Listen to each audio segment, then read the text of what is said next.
What is going on, everybody? It is your boy, your man's Toxic Gamer 331, back out with another video. And today we are going to do some Scream 6 spoiler talk with Skaduwee over here, aka Ace. Yep. Be sure to check out his YouTube channel and stuff. And we said this in the review. We thought it was a very good Scream sequel.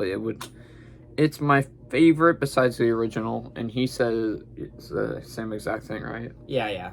It's the second best Scream movie. So, I have some major flaws that are spoilers, so I got the perfect video here today. But I think they're just minor gripes. Well, not really minor gripes.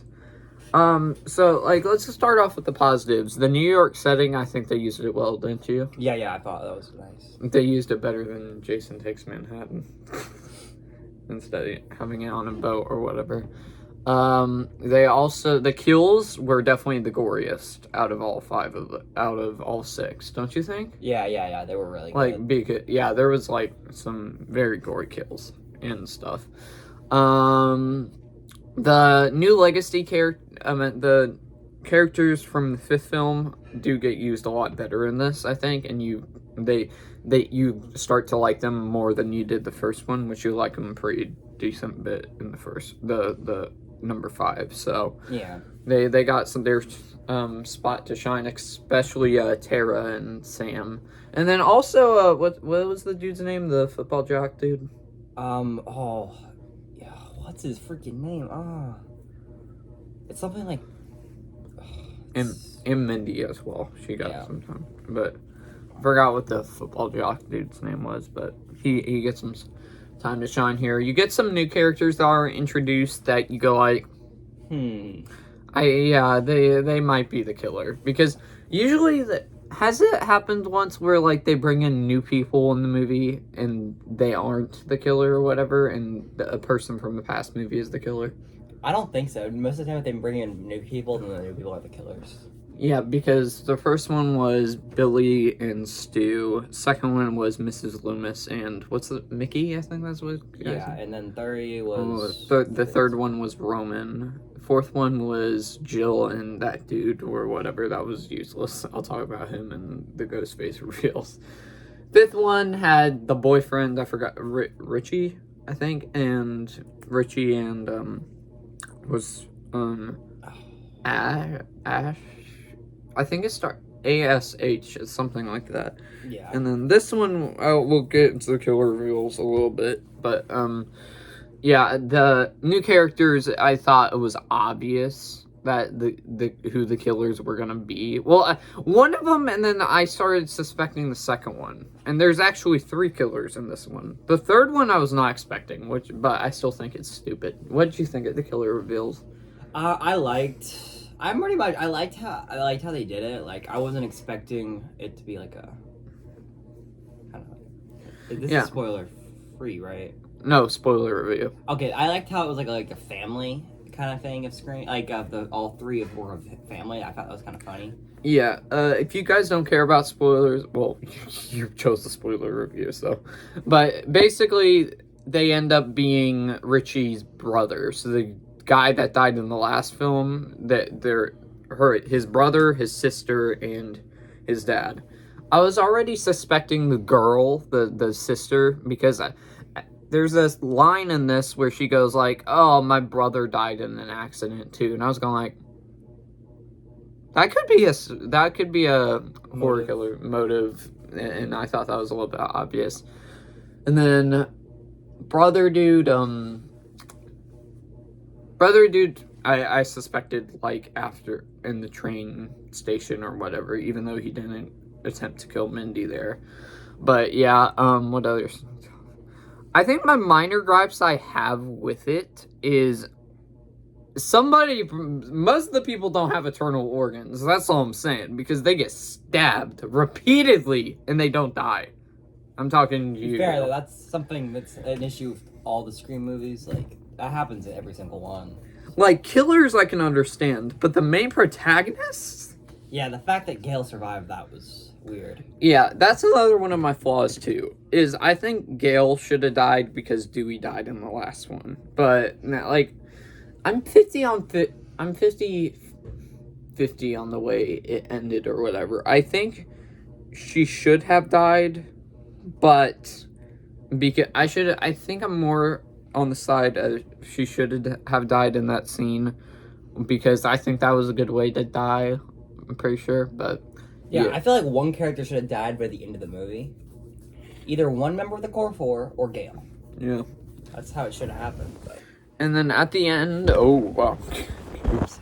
At the end of the movie, you hear, oh, she's not dead, she's just in a hospital. So that's a little bit of a bummer. But Gale's not a bad character by all means, but she just is my least favorite out of the 4. And then they bring another legacy character into this, Kirby from the 4th one, which I think they used her quite well. Do you think? Yeah, I was surprised that she had such a big role. I did not expect her to turn into an FBI agent.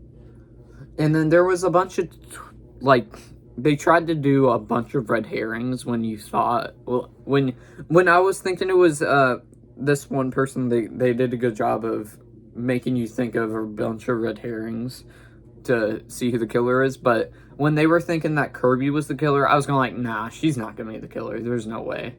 Because, yeah, she survived Ghostface and all that. What other stuff happened? Like I was talking about, the kills were very brutal. That one line, whichever Ghostface said it to Gale, that was one of my favorite parts of the movie. Because it just confirmed what I was thinking before the movie. It was like how Gale is such a good suspect because of all the trauma she's been going through, and how Gale just died last time, so she finally snapped. Mm-hmm. That was my exact thought process before watching the movie. So, Also, they had a very unique first act in all the Scream movies because this time it was different. They had the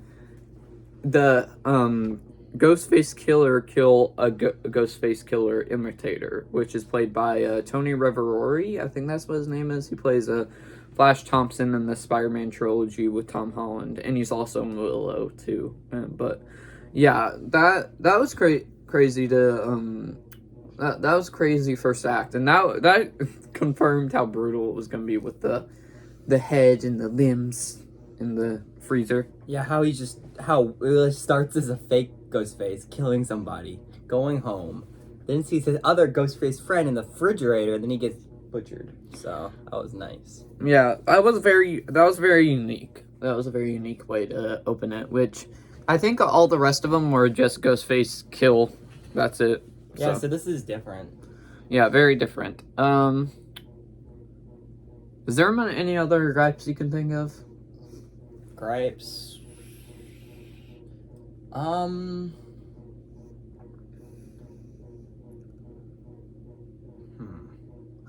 I have a good thing and a bad thing. Mostly a good thing, I think. That Sydney Prescott, they do a good job of acknowledging that she's not in this, and I think they gave her a good little description as why she's not in this or whatever. She's moving with her family or whatever. And I think it was definitely better with Sydney, I think. Better without Sydney, I should say. Yeah, Sydney just takes all the attention, yeah, poor me, I was the victim of 5 movies. But she's one of the best final girls, though. Well, yeah, but whenever she's in there, she just takes the spotlight. Even when they're trying to she's just trying to tries to turn it into her movie. So I'm glad that she wasn't in this one. And I think I'm mixed if she should be in the 7th one, because I think the new characters are doing good on their own as well, and then they could do a movie without any legacy characters. Maybe bring back Kirby, but all the rest of them, you don't have to do a sequel with them. And then, I mean, I guess they could kill off another legacy character next movie, which they would probably have to kill Gale off. Probably not.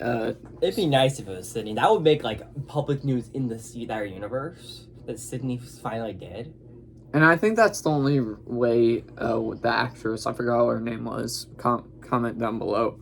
But I think that's the only way she would come back, maybe. If she gets paid more than she wants, she'll definitely do a few more movies. But is she wanting a lot of money for it?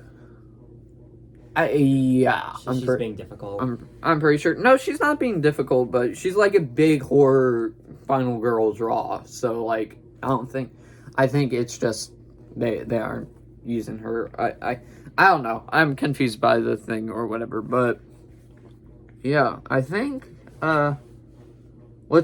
so before we end the video here today, what was your favorite act of the movie? Like, you mean like the scene? favorite scene or whatever? Ooh, there were so many good ones. Oh, what was yours? You start first.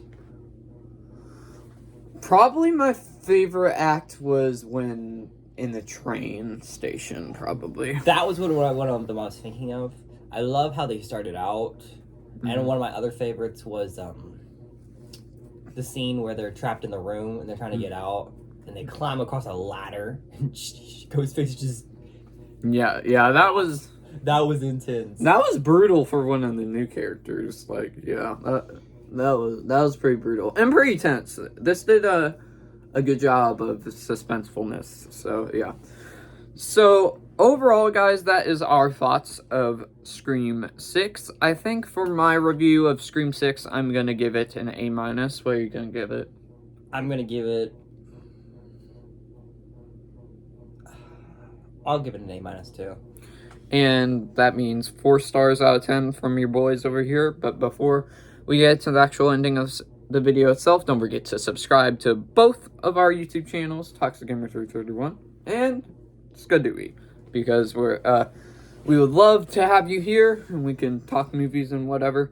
Don't forget to like the video if you like the collabs with Ace. Ring the bell for all notifications so you don't miss a notification when I upload. And also feel free to comment your spoiler thoughts of Scream 6 down below. But with that being said, guys, I'll see you in the next one, everybody. Peace.